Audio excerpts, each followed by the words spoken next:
নীলাচল নিবাসায় নিত্যায় পরমাত্মনে বলভদ্রা সুভদ্রা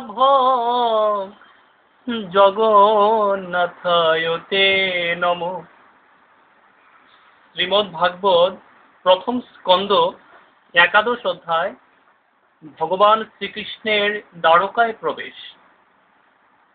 সুত গোস্বামী বললেন, তিনি শ্রীকৃষ্ণ আনর্তদের দেশে দ্বারকা তার অতি সমৃদ্ধশালী মহানগরীর প্রান্তে উপস্থিত হয়ে তার আগমন বার্তা ঘোষণা করে যেন সেই দেশবাসীর বিষণ্ণতা প্রশমনের জন্যই তার মঙ্গল শঙ্খটি পাঞ্চজন্য ধ্বনিত করলেন।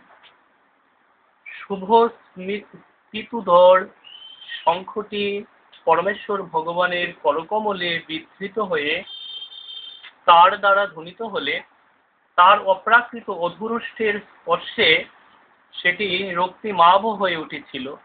তখন মনে হচ্ছিল একটি শুভ্র রাজহংস যেন রক্তিমাভ কমলদলের মৃণাল মধ্যে উচ্চরবে খেলা করছে। সংসারের মহাভয় বিনাশক সেই শঙ্খ নিনাদ শুনে সকল ভক্তবৃন্দের রক্ষাকর্তা পরমেশ্বর ভগবানকে দর্শনের বহু প্রতীক্ষিত বাসনায় দ্বারকাবাসী সকলেই তার প্রতি দ্রুত ধাবিত হলেন।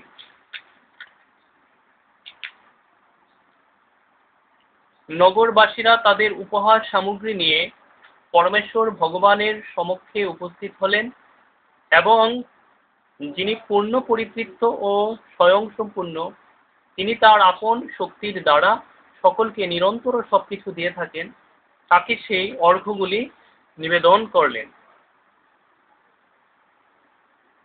এই সকল উপহার সামগ্রী যেন সূর্যের কাছে প্রদীপ নিবেদনের মতোই হয়েছিল।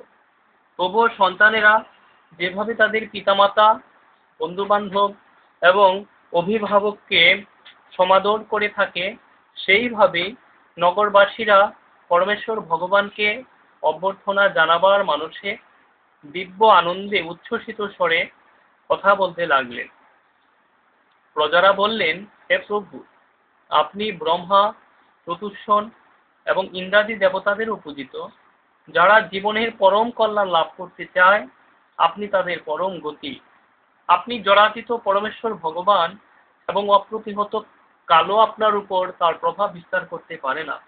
হে জগতের সৃষ্টিকর্তা, আপনি আমাদের মাতা, শুভাকাঙ্ক্ষী, প্রভু, পতি, পিতা, গুরু এবং আরাধ্য ভগবান। আপনার পদাঙ্ক অনুসরণ করে আমরা সর্বতোভাবে সার্থক হয়েছি। তাই আমরা প্রার্থনা করি যেন আপনি সর্বদাই আমাদের উপর আপনার কৃপা বর্ষণ করেন। আহা, এটি আমাদের পরম সৌভাগ্য যে পুনরায় আপনার কৃপায় অনাথ আমরা সনাথ হয়েছি। আপনি স্বর্গের দেবতাদের দুর্লভ দর্শন। আপনি ফিরে আসায় আপনার ঈষৎ হাস্যযুক্ত স্নেহ দৃষ্টিময় বদনমণ্ডল এবং সর্বমঙ্গলময় এই অপ্রাকৃত রূপ আমরা দর্শন করতে পারছি। এক কমললোচন শ্রীহরি, যখন আপনি আপনার বন্ধুদের সঙ্গে সাক্ষাৎ করার জন্য আমাদের পরিত্যাগ করে মথুরা, বৃন্দাবন বা হস্তিনাপুরে গমন করেন, তখন আপনার বিচ্ছেদ বিরহে এক মুহূর্ত সময়ও আমাদের কাছে কোটি কোটি বছরের মতো মনে হয়। হে অচ্যুত, তখন আমাদের অবস্থা সূর্যের কিরণ থেকে বঞ্চিত চক্ষুর মতো হয়। হে প্রভু, আপনি যদি এইভাবে সব সময় প্রবাসে থাকেন, তাহলে সমস্ত তাপ মোচনকারী সুন্দর হাস্য সহিত আপনার মুখমণ্ডল দর্শন না করতে পেরে কিভাবে আমরা জীবন ধারণ করতে পারি? তখন ভক্তবৎসল ভগবান প্রজাদের এই প্রকার অভিনন্দন বাক্যসমূহ শ্রবণ করে সহস্যে তার চিন্ময় দৃষ্টিপাতের দ্বারা কৃপা বিস্তার করতে করতে দ্বারকা নগরীতে প্রবেশ করলেন। নাগলোকের রাজধানী ভোগবতী যেমন নাগদের দ্বারা সুরক্ষিত, তেমনি দ্বারকা নগরী শ্রীকৃষ্ণেরই মতো বলশালী মধু, ভুজ দশার্হ, অর্হ, কুকুর, অন্ধক ও বৃষ্টিদের দ্বারা সুরক্ষিত ছিল। দ্বারকা নগরী সমস্ত ঋতুর সর্ববিধ ঐশ্বর্য ও সম্পদে পরিপূর্ণ ছিল। সেখানে সর্বত্র পবিত্র বৃক্ষ ও লতা, আশ্রম, উদ্যান, উপবন, বিলাসকুঞ্জ এবং বিকশিত পদ্মে পূর্ণ সরোবর ছিল। পরমেশ্বর ভগবানকে স্বাগত জানাবার জন্য পুরদ্বার, গৃহদ্বার এবং প্রতি পার্শ্বে নির্মিত তোরণসমূহ উৎসবের চিহ্ন স্বরূপ ধ্বজ, পতাকা, কদলী বৃক্ষ, আম্রপল্লব, পুষ্পমাল্যের দ্বারা সুন্দরভাবে সাজানো হয়েছিল এবং সেগুলো সমবেতভাবে সূর্যকিরণকে রুদ্ধ করে ছায়া সৃষ্টি করেছিল। রাজপথ, সংকীর্ণ পথ, পণ্য বিপণী এবং অঙ্গনসমূহ অত্যন্ত সুন্দরভাবে পরিষ্কার করা হয়েছিল এবং তারপর সুবাসিত বাড়িতে পরিষিক্ত হয়েছিল। ভগবান শ্রীকৃষ্ণকে স্বাগত জানাবার জন্য ফল, ফুল ও অভগ্ন শস্যাদির অঙ্কুরসমূহ সর্বত্র ছড়ানো হয়েছিল। প্রতিটা আবাস গৃহের দ্বারে দ্বারে দধি, অভগ্ন ফল, বৃক্ষ এবং জলপূর্ণ কলস প্রভৃতি মাঙ্গলিক সামগ্রী রাখা হয়েছিল এবং পূজার উপকরণ, ধূপ এবং দীপ প্রভৃতির দ্বারা সুশোভিত করা হয়েছিল।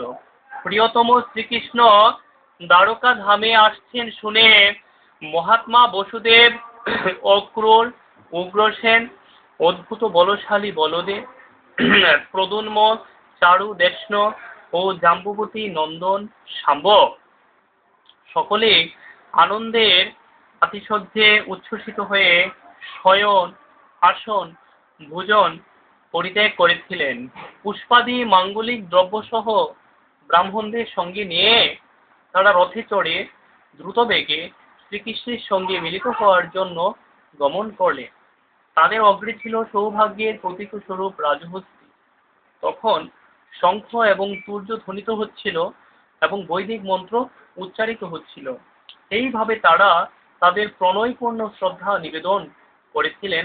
তখন শত শত বিখ্যাত 12 বনিতাগণ শ্রীকৃষ্ণকে দর্শন করার জন্য অত্যন্ত উৎসুক হয়ে বিবিধ যানসমূহে আরোহণ করে তার প্রতি ধাবিত হয়েছিল।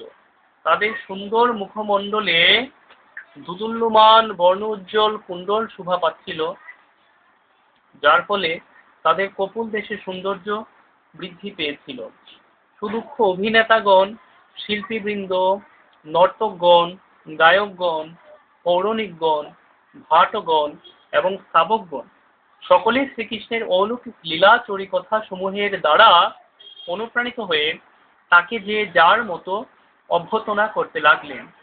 পরমেশ্বর ভগবান শ্রীকৃষ্ণ বন্ধু বান্ধব, আত্মীয় স্বজন, পুরবাসী এবং আর যারা তাকে স্বাগত জানাতে এসেছিল তাদের সঙ্গে মিলিত হয়ে তাদের সকলকে যথোচিত সম্মান এবং শ্রদ্ধা প্রদর্শন করলেন। সর্বশক্তিমান ভগবান শ্রীকৃষ্ণ কাউকে মস্তক অবনত করে নমস্কার, কাউকে অভিবাদন করে, কাউকে আলিঙ্গন, কাউকে হস্ত দ্বারা স্পর্শ, কাউকে ঈষৎ হাস্যযুক্ত দর্শন দানে এবং কাউকে বা অভীষ্ট বর এবং অভয় প্রদান করে আচণ্ডাল সকলকে যথোচিত সম্মান করেছিলেন। তারপর সপত্নীক, বৃদ্ধ, গুরুজনগণ এবং ব্রাহ্মণগণ সমুদ্রিবাহারে ভগবান দ্বারকাপুরীতে প্রবেশ করলেন। সকলেই তাকে আশীর্বাদ করলেন এবং তার মহিমা কীর্তন করলেন। হে বিপ্রগণ, শ্রীকৃষ্ণ যখন রাজপথ দিয়ে যাচ্ছিলেন তখন দ্বারকার কুলরমণীগণ তাকে দর্শন করার জন্য প্রাসাদ সমূহের শীর্ষে আরোহণ করেছিলেন। তাদের কাছে তা এক মহোৎসবের মতো মনে হয়েছিল।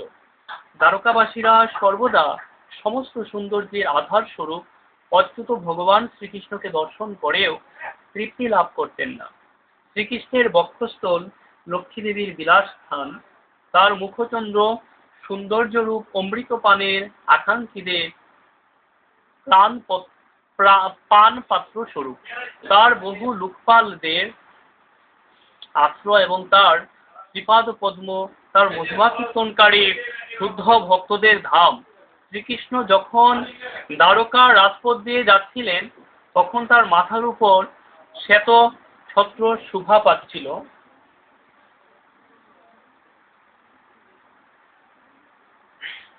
শ্বেত চামর বেদন করা হচ্ছিল এবং পুষ্পবৃষ্টির ফলে সারা পথ পুষ্প আচ্ছাদিত হয়েছিল। তখন পীতবাস ও বনমালা শোভিত শ্রীকৃষ্ণকে একসঙ্গে সূর্য, চন্দ্র, ইন্দ্রধনু ও বিদ্যুৎ শোভিত ঘন মেঘের মতো মনে হচ্ছিল। তারপর তার পিতার আলয়ে প্রবেশ করে তিনি দেবকী আদি তার মাতাদের দ্বারা আলিঙ্গিত হলেন এবং তিনি মস্তক অবনত করে তাদের প্রণতি নিবেদন করলেন।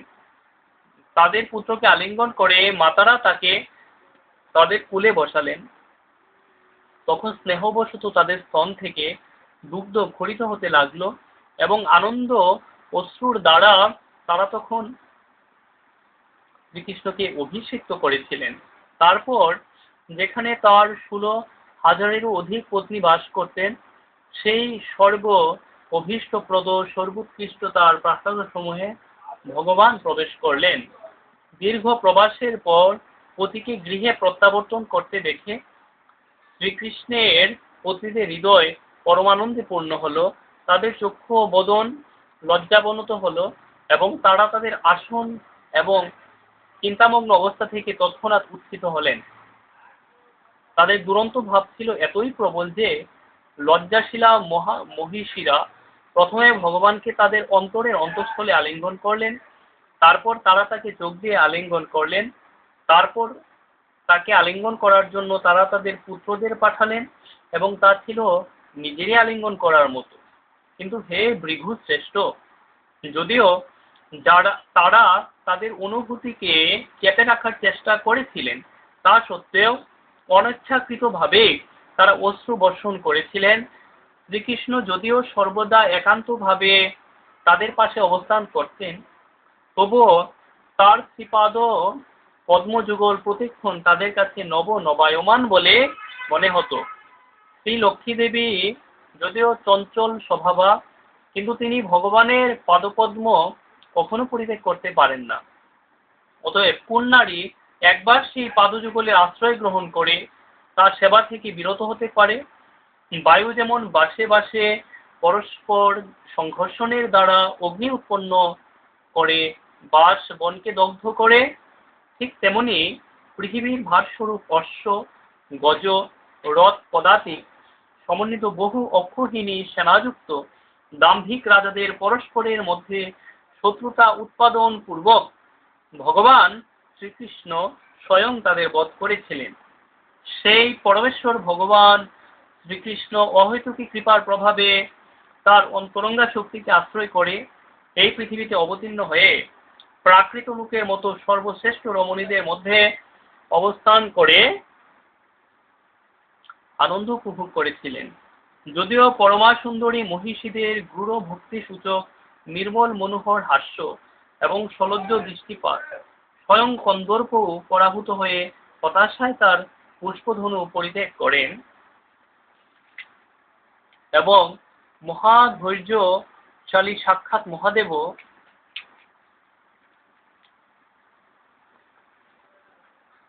সম্মোহ প্রাপ্ত হন, কিন্তু তবুও তাদের মোহিনী বিদ্যা এবং আকর্ষণী শক্তির দ্বারা তারা ভগবান শ্রীকৃষ্ণের ইন্দ্রিয় বিচলিত করতে পারেননি। মায়ামুগ্ধ বিষাদসক্ত মানুষেরা শ্রীকৃষ্ণকে তাদেরই মতো একজন সাধারণ মানুষ বলে মনে করে। তত্ত্বজ্ঞানের অভাবে তারা নিরাসক্ত, প্রাকৃত সংঘাতিত শ্রীকৃষ্ণকে জড়ের দ্বারা প্রভাবিত প্রকৃতির সঙ্গী বলে মনে করে। পরমেশ্বর ভগবানের এমনই ঐশী প্রভাব প্রকৃতির অন্তর্ভুক্ত মায়া প্রপঞ্চে অবস্থিত হয়েও তিনি প্রকৃতির গুণের দ্বারা প্রভাবিত হন না। তেমনি তার চরণাশ্রয় গ্রহণ করেছেন যে সকল ভক্ত, তারাও জড়া প্রকৃতির গুণের দ্বারা প্রভাবিত হন না। সেই সরলা ও অবলা স্ত্রীগণ তাদের প্রিয়তম পতি শ্রীকৃষ্ণের মহিমা না জেনে মোহবশত তাকে তাদের বশীভূত ও একান্ত অনুগত বলে মনে করতেন।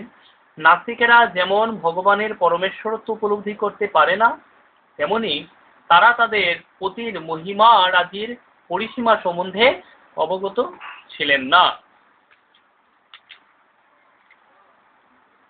ইতি ভগবান শ্রীকৃষ্ণের দ্বারকায় প্রবেশ নামক অধ্যায়, একাদশ অধ্যায় সমাপ্ত।